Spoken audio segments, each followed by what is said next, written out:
Random facts में खुशामदीद। क्या घोड़े का गोश्त हलाल है? दोस्तों, हर मुसलमान के लिए हर काम, हत्ता के खाने पीने की हद मुकर्रर है और उसे हलाल खाना खाने का हुक्म दिया गया है। इस मामले में अगर चौपायों की बात की जाए तो ऊंट, गाय, बकरे, दुम्बा, भेड़, हिरन वगैरह का गोश्त इस्तेमाल किया जाता है। अलबत्ता घोड़े के मामले में बाज लोग तज़ब्ज़ब का शिकार होते हैं। शरई अहकामात के मुताबिक जो जानवर नोकीले दांत रखते हैं या अपना शिकार चीर पाड़ कर खाते हैं, वो खाने में हराम करार दिए गए हैं।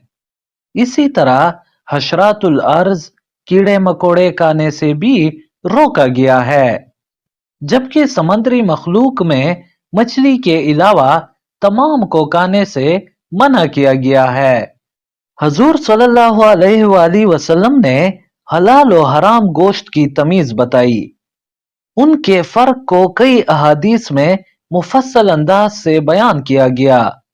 अलबत्ता अगर शरई अहकामात देखे जाएं तो गद्दा, घोड़ा और खच्चर ऐसे जानवर हैं जो असूल पर पूरा नहीं उतरते, इसलिए इन सब को आम तौर पर हराम करार दिया जाता है। मगर इस सब के बावजूद भी घोड़े के मामले में लोग तज़ब्ज़ब का शिकार नजर आते हैं और घोड़े के मामले में अक्सर मोहतात रवैया अख्तियार किया जाता है। अब बुनियादी सवाल यही है कि आखिर घोड़े का गोश्त हराम है या हलाल, और इस बारे में इस्लाम क्या कहता है।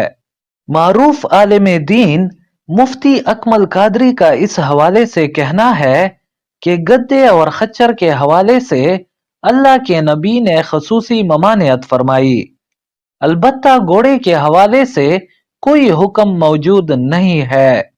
उनका मजीद कहना था कि शरई असूल के हिसाब से घोड़ा मुस्तस्ना नजर आता है, हत्ता कि गद्दा और खच्चर भी उन असूलों पर नजर नहीं आते। लेकिन नबी अकरम सल्लल्लाहु अलैहि वसल्लम ने दोनों को खाने से सरीहन रोका, लिहाजा इन्हें हराम करार दिया गया। उनका कहना था कि घोड़े के बारे में सरकारे दो आलम सल्लल्लाहु अलैहि वसल्लम की कोई ममानियत नहीं। मुस्लिम और बुखारी की मुस्तनद हदीसों में खुद नबी करीम सल्लल्लाहु अलैहि वसल्लम का घोड़े का गोश्त खाना साबित होता है।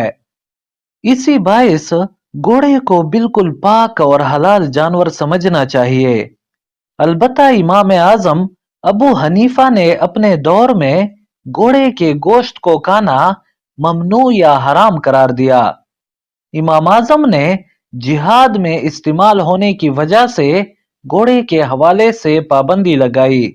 अगर घोड़े खाने की इजाजत होती तो फिर जिहाद के वक्त घोड़ों की किल्लत पैदा होती और ये मुसलमानों के जवाल का सबब बनता।